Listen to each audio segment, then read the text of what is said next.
Pero ahí llegaría algo en Jesús si es bueno. Aceptamos el primado de Pedro, pero de ahí a que sea infalible y además qué significa esa palabra para algunos de los que no sepan.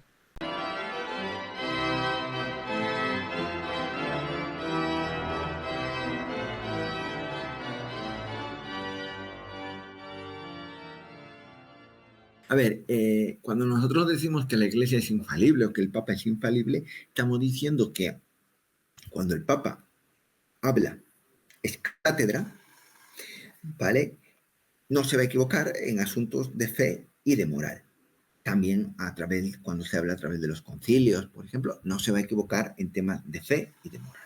El catecismo nos dice en el numeral 891, el romano pontífice, cabeza del colegio episcopal, goza de infalibilidad en virtud de su ministerio cuando como pastor y maestro supremo de todos los fieles, que confirma en la fe a sus hermanos, proclama por un acto definitivo la doctrina en cuestiones de fe y moral. La infalibilidad prometida a la Iglesia reside también en el cuerpo episcopal, cuando ejerce el magisterio supremo con el sucesor de Pedro, sobre todo en un concilio ecuménico. Cuando la Iglesia propone, por medio de su magisterio supremo, que algo debe aceptar como revelado por Dios para ser creído y como enseñanza de Cristo, hay que aceptar sus definiciones con la obediencia de la fe. Esta infalibilidad abarca todo el depósito de la fe de la revelación divina. O sea, lo que nos viene aquí a decir es que tanto la Iglesia como el Romano Pontífice pueden ser infalibles en concilios y el Papa cuando habla como pastor y maestro supremo, ¿vale? Para confirmar la fe en un acto definitivo de doctrina en cuestiones de fe y moral. Un ejemplo, cuando el Papa declara un dogma, por ejemplo, la Inmaculada Concepción de María, la Asunción de María a los cielos, ¿vale? Son definiciones ex cátedra y pues ahí el Papa no se equivoca, es infalible. Pero ¿tenemos testimonio de esta infalibilidad en las Escrituras?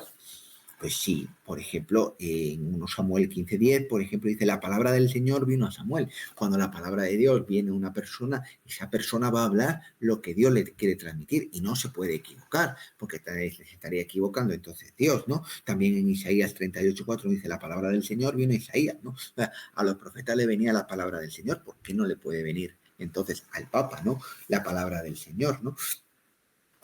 Por ejemplo, nosotros tenemos aquí en Mateo 10:40 que dice, el que a vosotros recibe, a mí me recibe, y a quien me recibe a mí, recibe al que me envió. El que los escucha a ustedes, me escucha a mí. Quien quiera que me rechace a mí, el que rechaza, me rechaza a mí. Y el que me rechaza a mí, rechaza al que me ha enviado. Lucas 10:16, ¿no? Pues todas estas palabras y todos estos textos demuestran claramente que ya también en el Nuevo Testamento había infalibilidad.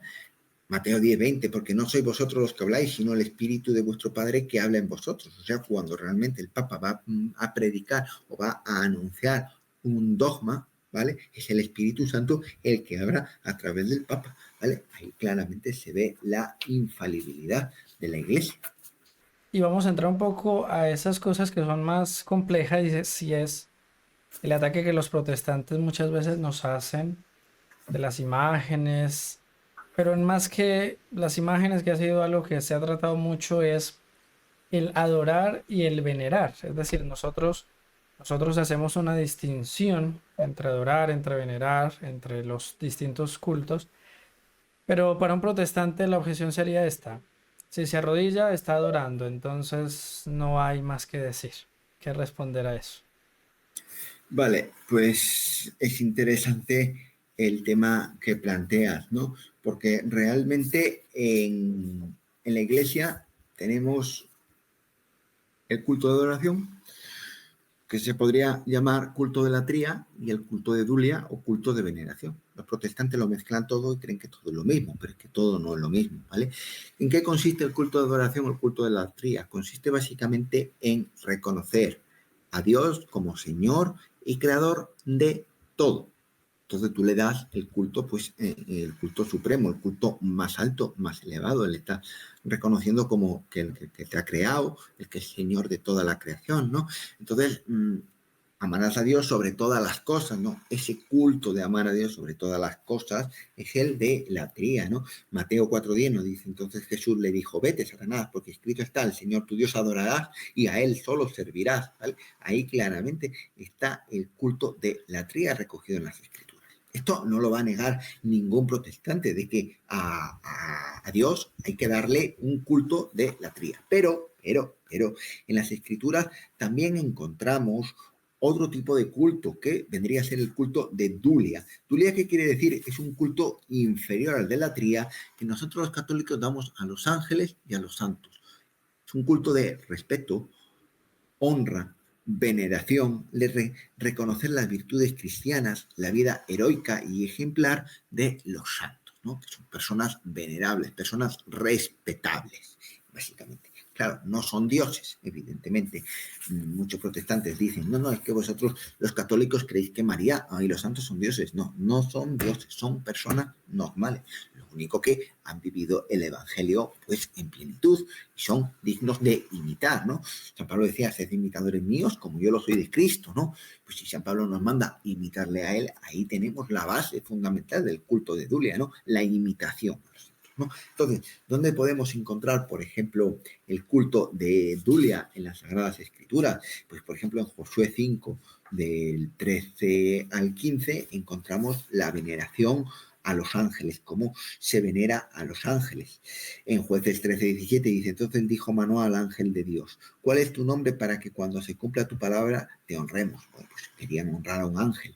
A los santos o héroes del Antiguo Testamento, cuando lo vieron los hijos de los profetas que estaban en Jericó frente a él, dijeron, el espíritu de Elías reposa sobre Eliseo. Y fueron a su encuentro y se postraron en tierra ante él. 2 Reyes 2:15. Aquí vemos claramente cómo se postran ante Eliseo, ¿vale? Pues en señal de que tenía el espíritu de Elías y, bueno, pues era una persona respetable en su momento, ¿vale?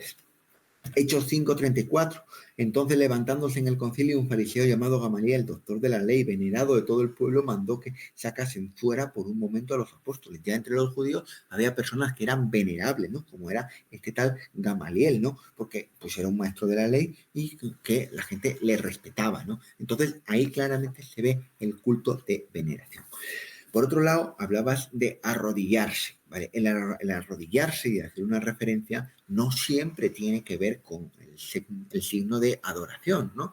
Porque la adoración parte del corazón, no es una cosa externa que nosotros realicemos, es lo que el corazón a ti te está pidiendo en ese momento. Tú te puedes arrodillar ante una persona en señal de respeto, ¿no? Por ejemplo, en 1 Reyes 1:31, Betsabé se inclinó ante el rey con su rostro a tierra y haciendo reverencia le dijo, viva mi señor el rey David para siempre. Entonces Betsabé no estaba adorando a David, le estaba haciendo una reverencia. Bueno, pues nosotros lo mismo, cuando nos inclinamos ante una imagen, estamos haciendo una reverencia. Otras citas, por ejemplo, del Nuevo Testamento. El carcelero pidió luz, entró de un salto y tembloroso, se arrojó a los pies de Pablo y Silas, los sacó fuera y le dijo, señores, ¿qué tengo que hacer para salvarme? Hechos 16:29. Pues aquí vemos cómo claramente el carcelero se arroja a los pies de San Pablo, pues porque le consideraba pues una persona a la que tenía que venerar y honrar, ¿no? Porque era un apóstol del Señor, ¿no? Y él quería salvarse y le estaba preguntando qué tenía que hacer. El acto del carcelero no es un acto de adoración, no confunde a San Pablo con un dios, ¿no? Simplemente es un ser humano, pero que es respetuoso con San Pablo por ser un apóstol, una persona que sabía de la fe y que quería que le instruyera. Entonces, el acto de arrodillarse no significa, ¿vale? Que estemos adorando a esta persona, sino simplemente la estamos venerando, honrando o respetando, haciendo una reverencia. Lo mismo cuando nos arrodillamos ante el Papa o cuando nos arrodillamos ante una imagen. No quiere decir que, porque el culto no termina en la imagen, el culto que le damos va al Santo del Cielo. Lo que estamos pidiendo a este Santo es que interceda ante Dios por nosotros. Nosotros cuando nos ponemos a orar, por ejemplo, ante una imagen, no estamos orando al yeso, estamos orando al Santo que representa esa imagen. Una imagen de, por ejemplo, el Padre Pío, no estamos orando a la imagen del Padre Pío, estamos orando al Padre Pío que está en el cielo y por medio de la comunión de los santos, Él puede escuchar nuestras oraciones, ¿no? Como también pueden escuchar nuestras oraciones los ángeles, ¿no? Entonces, los santos que están en el cielo con el Señor, pues siempre están más cerca de Él y pueden interceder más fácil por nosotros que nosotros, ¿no? Porque hemos de darnos cuenta de que ya los santos están totalmente santificados, totalmente perfeccionados, son totalmente puros, están con el Señor. Entonces, la oración del justo, ¿no? Como dice en Santiago 5:16, tiene mucho poder y ellos ya son totalmente justos porque están allí en el cielo. Entonces, por eso acudimos a ellos para que intercedan por nosotros. Y simplemente nos arrodillamos pues en señal de reverencia.